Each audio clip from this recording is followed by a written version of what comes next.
હા ફાઇનલી મસ્ત રીલ્સ બની ગઈ. વાવ. હા હા, તમે જરાય ચિંતા ના કરો, અમે હમણાં જ આવીએ છીએ. હા હા, હમણાં લઈને આવું છું. હા હા. કેમ છે તારી કમર? દુખે છે હજી. આ કમર દુખે છે ને, કઈ વાંધો નહીં, તારા માટે છે ને ગુડ ન્યૂઝ છે. Good news? હા, શું? ગુડ ન્યૂઝ એ છે કે હું છે ને તને એક જગ્યાએ લઈને જવાની છું. એક જગ્યાએ? હમ ક્યાં વળી?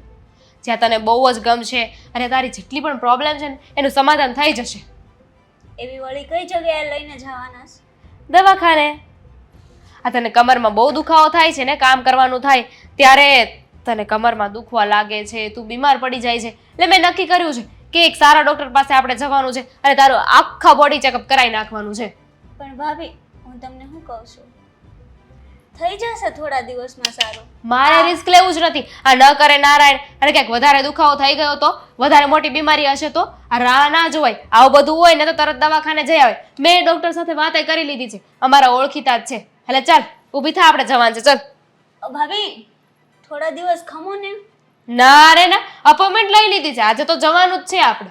તો તમે એક કામ કરો, ડૉક્ટરના નંબર મને આપી દો, હું વાત કરી લઉં, થોડા દિવસ પછી આપણે જોઈ આવીશું. અરે મારી દેરાણી, તું એકલી જઈશ તો કેવું લાગશે? હું છું ને તારી જેઠાણી, તારી સાથે આવીશ, તારી મોટી બેન, એટલે ખબર તો પડે કે મારી દેરાણીને સાચે કમરમાં દુખાવો છે કે કામચોર છે કે નાટક કરે છે. એટલે ભાભી, તમારું કહેવાનો મતલબ એમ છે કે હું નાટક કરું છું? 100% સાચી વાત કે તું નાટક જ કરે છે. જો તને સાચેમાં દુખાવો હોત ને તો ક્યારની ઊભી થઈ ગઈ હોત, તે મને કહ્યું હોત કે ચાલો ભાભી આપણે જઈએ. પણ ભાભી, મારાથી નથી હલાતું, બહુ જ દુખે છે. ઉપાધિ ન કરું, રેપિડો કરી દઉં છું. રિક્ષા એ આપણા ગેટ સુધી નહીં પણ આપણા ઘર સુધી આવશે, અહીંયા દરવાજે. તો અહીંયાથી તો એટલું હાલું નથી હલાતું, બહુ દુખે છે. અરે તું કહેતી હોય ને તો તને તેડી લઈશ. આ નીચે છે ને ઓછાડ પાથરી દઈશ, એની માથે તને બેહાડી દઈશ અને ઢસડીને લઈ જઈશ. પછી તો રિક્ષાવાળો હશે ને અમે બે થઈને તને રિક્ષામાં બેસાડી દઈશું. ઓછું પડે ને તો હું સાગરભાઈને બોલાવી લઉં છું, સાગરભાઈ આવશે મદદ કરવા. શું સંભળાણું એ મને? ના, કઈ નહીં ભાભી, હું એમ કહું છું થોડા દિવસ ખમીને જઈશું આપણે. કોઈ જરૂર નથી. બહુ તારા નાટક સહન કરી લીધા મેં. હું છે ને બહુ શ્યોર છું, ખાતરી છે મને પૂરેપૂરી કે આ બધા તારા નાટક છે. કામ ન કરવું પડે ને એટલે આજ તો છે ને દૂધનું દૂધ અને પાણીનું પાણી થઈ જશે. તને સાચે બીમારી છે, કમરમાં દુખાવો છે કે બધા તારા નાટક છે? ભાભી, એને લઈને મને હાચન કંઈક બીમારી હશે તો હું શું કરી? તો તારે કાંઈ નથી કરવાનું. જો તને સાચે બીમારી હશે ને તો હું તારી માફી માંગવા માટે તૈયાર છું. બોલ. ભાભી, તમે મારાથી મોટા છો ને તમે મારી પાસે માફી માંગો, આ કેવું લાગે? એમ કરતાં આપણે હોસ્પિટલ જવાનું જ માંડી વાળું. ના ના, મને માફી માંગવામાં કોઈ વાંધો નથી. જ્યાં આપણો વાંક હોય ને ત્યાં ઝૂકી જ જવાનું. તું છે ને જરાય ઉપાધિ ના કરાવ. તારે તૈયાર બૈયાર થવું હોય તો થઈ જા, 5 મિનિટમાં હું આવું છું. રેપિડો બુક કરી દઉં ને પછી આપણે બંને જઈએ. કઈ કેવું તું? ના. હા, કઈ કેવું હોય તો કહી દેજે, હજુ સમય છે. આ ખાલી ખોટું એવું ના થાય કે હું કંઈક સાબિતી આપી દઉં અને બધાની સામે નીચે જોયા જેવું થાય તારે. હા તો ભાભી, એવું કાંઈ છે નહીં તો ક્યાંથી થવાનું? પણ સાંભળો, તમારે હોસ્પિટલે જવું હોય ને તો તમે જાઓ, મારે નથી આવવું. હોસ્પિટલ તો આવવું જ પડશે. તું શું તારા પપ્પાને ફોન કરી દઈશ ને તો પણ એમ નહીં આવવું જો પડશે? ભાભી, પપ્પાનું નામ ન લો, બરાબર છે? કમરનો દુખાવો છે તને? ધીમે બોલ. વયો ગયો? દુખાવો તો કમરનો છે, ગળાનો નથી. તો હું એ જ કહું છું કે કમરમાં દુખે છે, ઘરના નાના નાના તો કામ થાય, પણ ઇટ્સ ઓકે, કાંઈ વાંધો નહીં. આજે આપણે જવું છે ને બધું સાબિત થઈ જશે. ચાલ હું આવું છું પાછી. નોકરી છે, શું કરું? જવાની નથી, જે કરવું એ કરે. મને એમ હતું કે બે વહુ આવશે ને મારા જીવને શાંતિ થશે, પણ આ ખોલ શું છે? કાંઈ અંદર સુધી અવાજ આવે છે તમારો. રાડો તો નો નાખો કમસે કમ. કેમ હવે તને હું બોલું છું એ રાડું લાગે છે કા? એટલે તું કેવા શું માંગે છે કે હું તારી માં થઈને દુશ્મન બની ગઈ છું હવે? કોઈ દુશ્મન નથી. તો હા તો ખાલી વાત કરું છું હા કે એક તો તમારે વાતો જ કરવી હોય તો અંદર બેસીને કરો ને. અહીંયા બહાર આજુબાજુ વાળા સાંભળશે ને તો આપણા ઘરની જ ખરાબી થશે. બરાબર. હા એટલે મને તમે શું કામ બોલાવ્યો મને અહીંયા? જો સાગર, પહેલા તો કહી દઉં તને કે તું એમ કીધું ને કે બહાર બેસીને બોલશો ને તો આપણા ઘરની ખરાબી થશે. તો બેટા, આ તારા કરતાં દિવાળી મેં વધારે જોઈ છે. એટલે મને બધી ખબર પડે છે કે મારે ક્યાં બોલવું અને ક્યાં નહીં. ગામને ખબર પડે ને કે વો કેટલી ઘરમાં નાટક કરે છે. જો આ ગામને સંભળાવવાથી છે ને કઈ ફાયદો નથી થવાનો, ઉલટાની આપણા ઘરની બદનામી થવાની છે. અને શું શું કહો છો તમે કે ગામને ખબર પડે કે હા. હું કેવા કામ કરે છે, હા. શું કરે છે, શું કરે છે બહુ? ઘરમાં કામ નથી કરવા, શાંતિથી બેહી રહેવું છે. આ અસ્કારની બાયડીએ કઈ ઠેકો નથી લીધો કે બધું કામ એ જ કરે. એટલે નાની છે એનો મતલબ એવો નથી કે પિયરિયામાં દીકરી છે, સાસરું છે એનું, દેરાણી છે આ ઘરની. અને દામિનીની દેરાણી છે ને એટલે એને અને દામિનીને બંનેને સાથે મળીને કામ કરવાનું હોય. તે કરે જ છે. કોણે કીધું? પૂછી લે જાય ને. મને બધી ખબર જ છે, બિચારી કરે જ છે. આ તો ખૂબ દિવસ એની તબિયત ખરાબ હોય અને કદાચ બે કામ ના થયા હોય તો કઈ આવી રીતે ઉપરાણા ન લેવાના હોય. એ સાગર, આ 2 દિવસ કામ ન થાય એનું નથી, 365 દિવસ તારી બાયડી બીમાર જ હોય છે. અને તું આવ્યા પછી કેમ આમ ફરવા જાવ છો તો આ તકલીફો બધી શરીરની ક્યાં વહી જાય છે? જુઓ, એ તો ઘરમાં કંટાળી જાય ને બિચારી, એટલા માટે થોડીક વાર બહારની હવા લઈ જવા માટે, મતલબ હવા લેવડાવવા માટે નીકળાવું. હા, બહારની હવા લેવા માટે નીકળું છું. એટલે તારી બાયડીને બહારની હવા લેવી હોય તો એને કાંઈ તકલીફ નથી. આ ઘરની જે કામ કરવાની હવા લેવી હોય એમાં એને કમર દુખે, માથું દુખે, પેટમાં દુખે, શરીર દુખે, તાવ આવે, શરદી થાય, ઉધરસ થાય, બધું જ થઈ જાય છે. હા, એ તો બધા માણસને થાય. કાલ સવારે તમને થશે તો હું એમ જ કહીશ ને કે આ મારી માં નાટકબાજ છે, ખોટે ખોટી નાટકો કરે છે.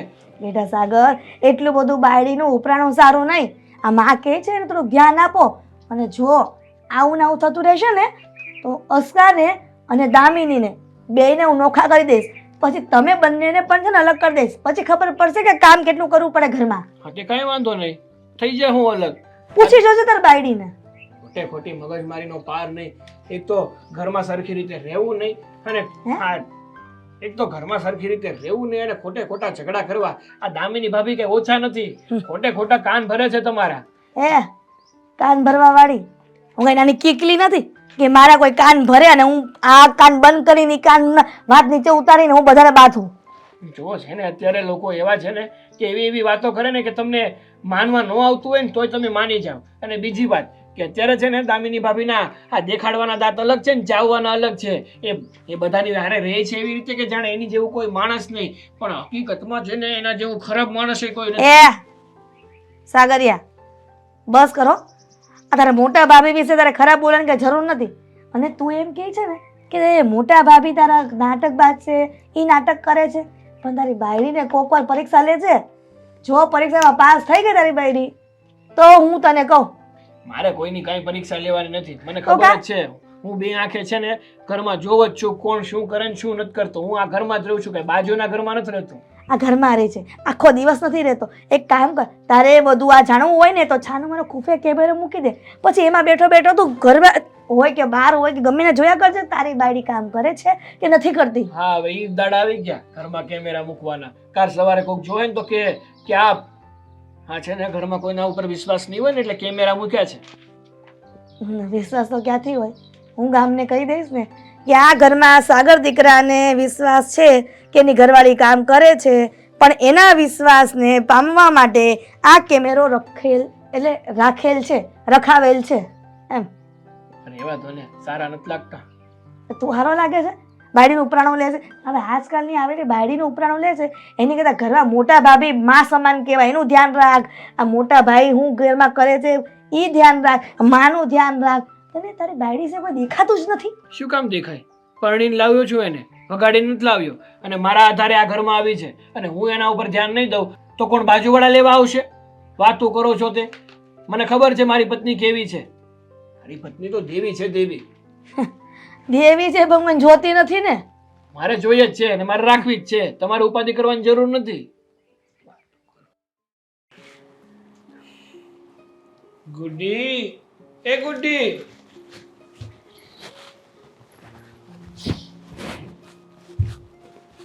ગુડ્ડી.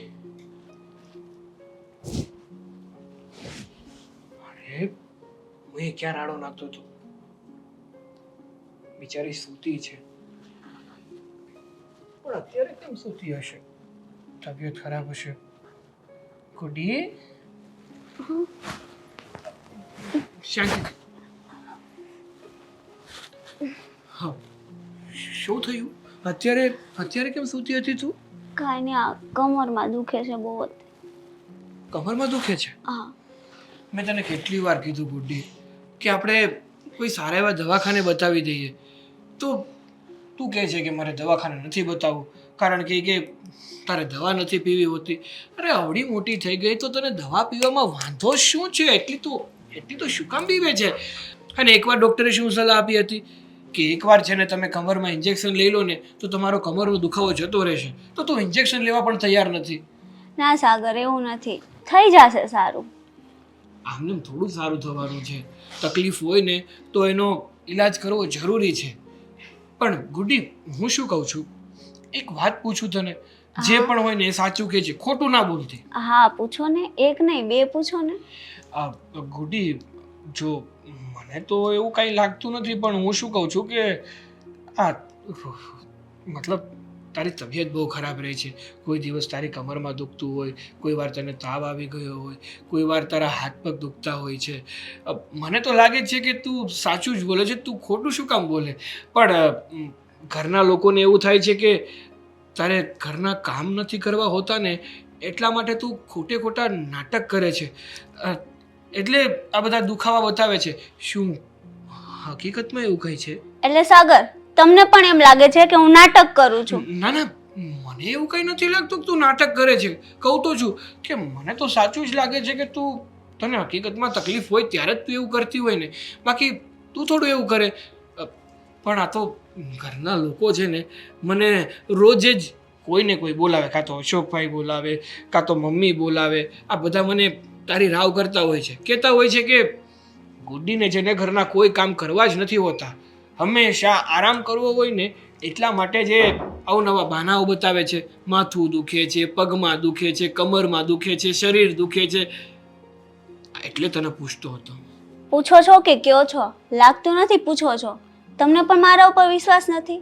તમે પણ બધાની જેમ જ કહો છો, ઘરમાં જેમ બધા મને કહે છે કામ કરવાની આળસુળી છો, એના કારણે હું નાટક કરું છું. આ તમે જુઓ જ છો ને, તમને પણ બધાની જેમ મારા ઉપર વિશ્વાસ નથી? ના ગુડ્ડી, એવું થોડું છે. મને તો તારા પર પૂરેપૂરો વિશ્વાસ છે, અને મને તો વિશ્વાસ હોવાનો જ ને. તું મારી પત્ની છો, તું શું કામ મારી સાથે ખોટું બોલે? તું તો હંમેશા મારી સાથે સાચું જ બોલે છે. અને આ તો ઘરના લોકોને છે ને તારાથી બળતરા થતી હશે, એટલા માટે તને હેરાન કરવા માટે મને છે ને ખોટું કહેતા હશે. અને મેન વાંધો છે ને આ દામિની ભાભીને તારાથી છે. હા, મને કહેતા હતા હોસ્પિટલે જવાનું, અને ત્યારે મને સારું હતું તો મેં કીધું મારે નથી આવવું, આપણે નથી જવું, થોડા દિવસ ખમ્યા, પછી એવું લાગશે ને તો આપણે જઈ આવશું. પછી મને સારું થઈ ગયું હતું. પાછું ખબર નહીં અચાનક દુખાવો ઉપડ્યો મને, તો હું આરામ કરતી હતી તો આવીને મારી હારે રોજ બાંધે. અરે પણ મેં તને પહેલાંય કીધું હતું ને, હજુ પણ કહું છું કે ડૉક્ટર સાહેબે શું કીધું હતું કે જ્યાં સુધી સાવ સારું ના થઈ જાય ને ત્યાં સુધી આ બહુ ભારે વસ્તુ હોય ને એ નહીં ઉપાડવાની. પાછું કંઈ એવું ઉપાડ્યું હતું? ના, એ જો ને દામિની ભાભી મારી હારે બાત કરતા હતા, તો મેં એને એવું કીધું વાંધો નહીં, હું કામ કરી નાખીશ, તમે રહેવા દો. તો મેં રસોડામાં પેલી આપણે ચોખાનાની બધા ડબ્બા ઉતાર્યા હતા. હા, થોડાક સમય વ્યવસ્થિત આરામ તારો થતો નથી ને એટલા માટે તારી તબિયત છે ને સારી થતી નથી. આ જો વ્યવસ્થિત થોડા દિવસ કન્ટિન્યુ આરામ થઈ જાય ને તો બધું ઠીક થઈ જાય. પણ આ ઘરના લોકો છે ને એ આરામ કરવા જ નથી દેતા તને. હા, એ તો વાત છે સાગર, બધાને એવું જ લાગે છે હું નાટક કરું છું, કોઈને સાચું જ નથી લાગતું. અને કહેવાય છે ને માણસ હોય એ જ બીમાર પડે. શું આ હમણાં ભાભીને મજા નહોતી ખબર ને, એ બીમાર નહોતા પડ્યા, એ નહોતા આરામ કરતા, પણ નહીં, બધાને મારું જ દેખાય છે, હું નાટક કરું છું. ના ભાઈ ના, લોકો ભલે ને ગમે તે કે, હું માનું છું ને કે તું સાચું બોલે છે એટલે સાચું જ બોલે છે. તારે છે ને ઘરના લોકોનું કાંઈ સાંભળવાની કે સહન કરવાની જરૂર નથી. જે પણ કાંઈ હોય ને મને કહી દેજે તમ તારે. વિજયભાઈ, જય શ્રી કૃષ્ણ. જય શ્રી કૃષ્ણ બેવણ. આવો બેસો. હા બેઠી. તબિયત પાણી સારા છે ને? અરે એકદમ સારા છે. તો વળી આ ફોન કરીને મને કોઈ અચાનક બોલાવાનું કોઈ કારણ? હા, મારે તમારું થોડું કામ હતું. કરો વાત. ત્યાં હું બેસીને વાત બરાબર થાય એમ નહીં હતી ને એટલે મેં તમને અહીંયા બોલાવી. તો પછી ભાઈ મને ફોનમાં બધી વાત કરી દીધી હોત, યા તો તમારે ઘરે આવવાનું હતું, મને અહીંયા બોલાવી. એના કરતાં વેવાઈ જો અમારા ઘરે આવે તો વળી દીકરીના ઘરે કાંઈ તૂટો ન આવ્યો. એ વાત તમારી સાચી છે, પણ એકચ્યુઅલી છે ને દીકરીના ઘરે બહુ વધારે પડતું આવવાની મજા નહીં આવે ને મને બહુ યોગ્ય નથી લાગતું આવવાનું. આ તમે વળી કયા જમાનામાં જીવો છો? અત્યારના ડિજિટલ યુગમાં એવું કાંઈ હોતું જ નથી. આ સસરા અને વહુ જો બાજુ બાજુ બેઠા હોય ને તો લોકોને એમ જ થાય કે આ બાપ દીકરી જ છે. અને તમે આવી રીતના વિચારો છો કે દીકરીના ઘરે વારંવાર ન અવાય. હવે જે વાત હોય તે પણ હવે આ તમારા ઘરમાં કંઈક શું ચાલી રહ્યું છે? અમારા ઘરમાં કંઈ નથી ચાલી રહ્યું, એકદમ શાંતિ છે. બધા સુખેથી રહે છે ને હળી મળીને કામ કરે છે બધા. હવે વેવણ, તમે છે ને આ બધું ખોટું નહીં બોલો, કારણ કે તમારી મોટી વહુનો ફોન મારી પર આવી ગયો છે અને મારી દીકરીની બધી ફરિયાદ કરતી હતી. અરે મારી દીકરીની કદાચ કંઈ તબિયત બગડી ગઈ હશે તો કદાચ એકાદ બે કામ નહીં થાય તો તમારે તો સમજવું જોઈએ ને. આ મોટી વહુ આટલું બધું બોલે ફોન ઉપર તે સારું લાગે? એટલે મારી મોટી વહુએ તમને ફોન કરીને ઘરની બધી ઘટનાઓ કહી દીધી. અરે એમ કે તમારી દીકરીને કમરમાં દુખે છે ને કંઈ પેટમાં દુખી આવે ને બહાના કાઢે છે, ઘરના કામ નથી કરતી. અને તમે બાપ થઈને કંઈક સમજાવો તો ખરા. પછી આ ઘરમાં ઝઘડા થશે, ઘર જુદું થઈ જશે, નોખું થઈ જશે, પછી કેટલી તકલીફ થશે. તો તમે કંઈક સમજાવતા રહો તમારી દીકરીને. વેવાઈ, જાણો છું કે તમે મને જે પ્રશ્ન પૂછ્યો એનો જૂઠો જવાબ આપ્યો. જો તમને ખબર જ પડી ગઈ છે તો સત્ય હકીકત એ જ છે કે તમારી દીકરી ક્યારેય ઘરમાં કામ નથી કરતી. અને એ વાત દામિનીની પણ સાચી છે. અને જો તમે બાપ તરીકેની ફરજ નિભાવવા માંગતા હોય ને તો તમે તમારી દીકરીને થોડુંક સમજાવો ને તો સારું. પણ મારી દીકરી કેમ ઘરની કામ નથી કરતી? અરે બધા ઘરના કામ તો કરે છે ને તમને સપોર્ટ તો કરે છે, શું નહીં કરતી હોય? અને તમારી વાત મારે એમ કેમ માની લેવી? અરે મારી દીકરીને મેં બધા સંસ્કાર આપીને મોકલી છે અને સાસરાને પિયરે વિશે સાસરાને પિયરેનો ભેદ સમજાવીને મોકલી છે મેં. અને તમે આવી રીતે ખોટી રીતે મારી દીકરીને હેરાન કરો છો ને એ ખરેખર નહીં ચાલે. અને ખરેખર તમે સાસુ છો, આ તમારા ઘરનું તંત્ર તમારે સાચવવાનું હોય, તમારે ચલાવવાનું હોય. આ તમારી મોટી વહુ મને ફોન કરે અને મને બધી શિખામણ આપે કે તમે સમજાવો તમારી દીકરીને. એ તો મારી મોટી વહુએ તમને ફોન કરીને કહ્યું અને મેં તો વાતને ઢાંકી જ રાખી હતી કે જ્યાં સુધી બને નહીં ને ત્યાં સુધી આ વાત મારે ઘરની બહાર નથી કાઢવી. પણ કદાચ મારી મોટી વહુને એવું થયું હશે કે હવે આ લિમિટની બહાર જાય છે એટલા માટે તમને ફોન કરીને કીધું હશે. પણ તમે ચિંતા ન કરો, હું મારી મોટી વહુને પણ સમજાવીશ અને હા નાની વહુ એટલે કે તમારી દીકરીને પણ સમજાવીશ કે ઘરમાં રહેવું હોય તો દેરાણી જેઠાણીને સંપીને રહેવું પડે. હું ડેઈલી બંનેને સમજાવું છું, મારી પોતાની દીકરી હોય એવી રીતના. પણ તમારી દીકરી રોજ ને રોજ કાંઈક ને કાંઈક બહાના કાઢતી હોય અને મોટી વહુ આખા ઘરના કામ કરતી હોય.